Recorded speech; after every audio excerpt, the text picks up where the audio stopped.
Welcome to E-Litt Ninjas, and today we are going to post-structuralism after structuralism.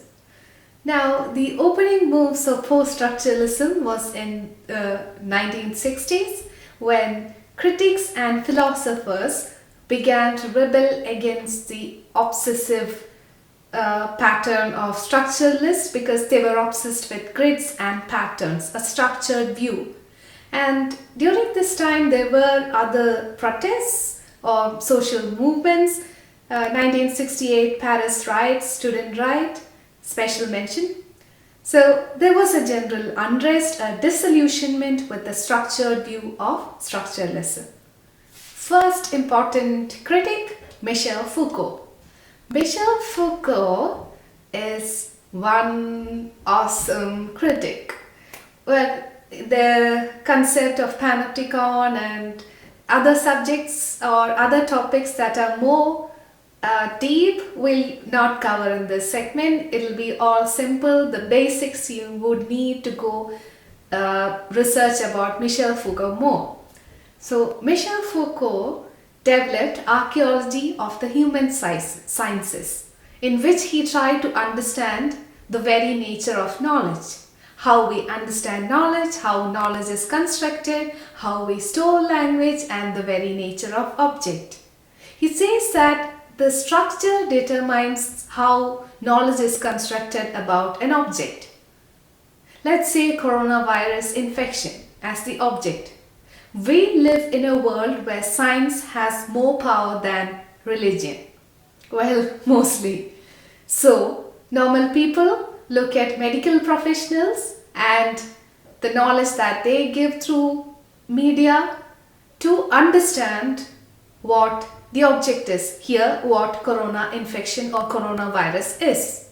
But let's imagine if we were living in the Middle Ages or ancient times when religion had more power.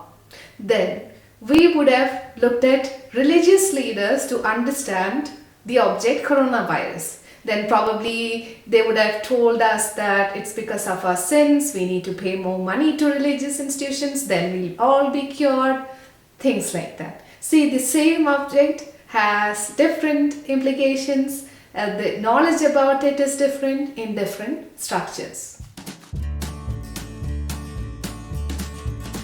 This context decides the structure or decides the structure of knowledge. This context is discourse. It is a context of speech, representation, understanding, and knowledge itself. That's discourse.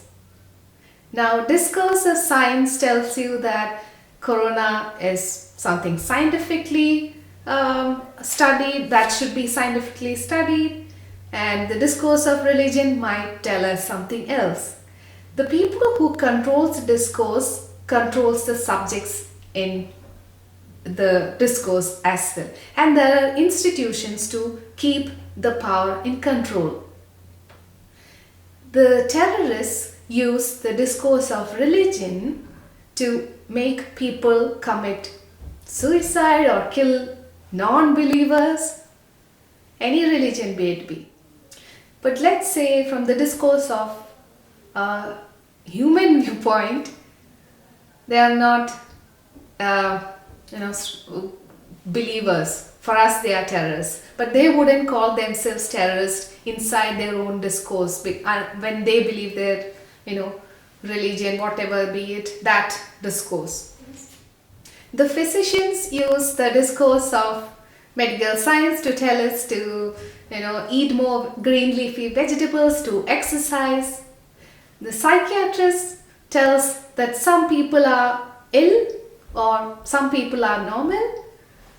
The same category, let's think about homosexuality. That was considered an abnormal behavior, something to be treated some years back by the same science. But now it is accepted and people know it's part of nature itself. So the same discourse, psychiatry, told us something different about the object in different times. So can science be objective?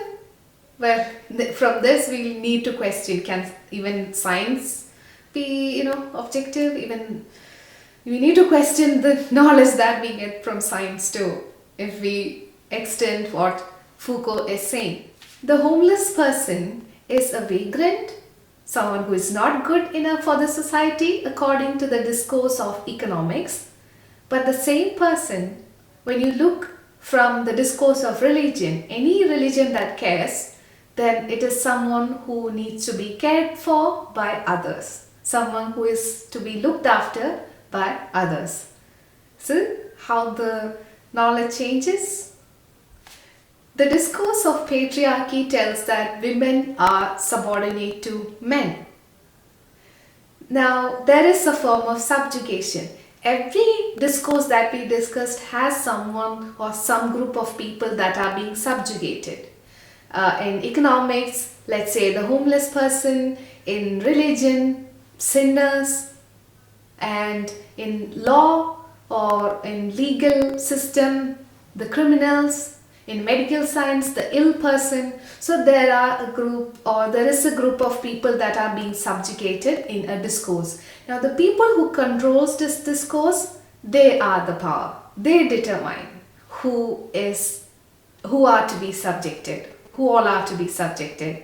Medical professionals determine, okay, fever is bad. That's a symptom of someone who is ill. So you are sick. Next, the institutional forms established in these discourses further subjugates. Let's say hospitals, prison. If you commit something really bad, you end up in prison. This ensures that you stay in the lines, and if you don't, you see those examples of people who have been sent to prison, which is very bad. In patriarchy, it's marriage to ensure that women stay same place, kitchen for example, and she can't get out of it because society has established something in most societies that if you are not married, if you are divorced, then you are a loose woman. I'm not saying every society, patriarchal societies. Think about other discourses and comment below. Then the structures such as media, let's say art, propagates this image further. If you watch movies, you see the same type of women, or if you read novels, you have the same type of women. But yes, there are works of art that disrupts this idea. They are disruptors because they tell us that what's happening now, it's not the right thing. That's different, of course. So normally what you see in mainstream, the images that you see propagates the same idea that are there in the dominant discourse. So a context and a structure, or a discourse and structure, gives power to the authority. It could be a group of people, and let's look at the prison system for example. Imagine if there were no prisons, would police officers would have had the same power as they do now?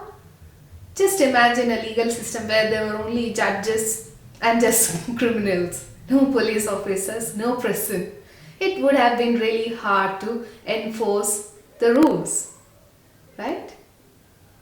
So Foucault wanted a genealogical or archaeological analysis of knowledge or ideas such as criminality, mental illness, how these concepts are formed throughout the ages.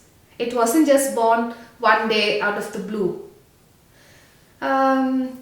Just to give you a context on how he is tracing the genealogical analysis, or how he understands the same object or the knowledge about it changes over time, look at how people are punished.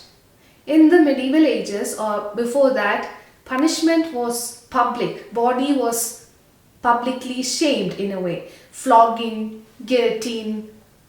But now it's moved away from the public eye. It's in a private space, the prison. The shame is more in a way. But there are countries like Saudi Arabia which still uses the public shaming. It depends on from country to country. But you can study or you can look at how the idea of criminality and how the form of punishment which ensures that the power stays the same, how it has changed over time.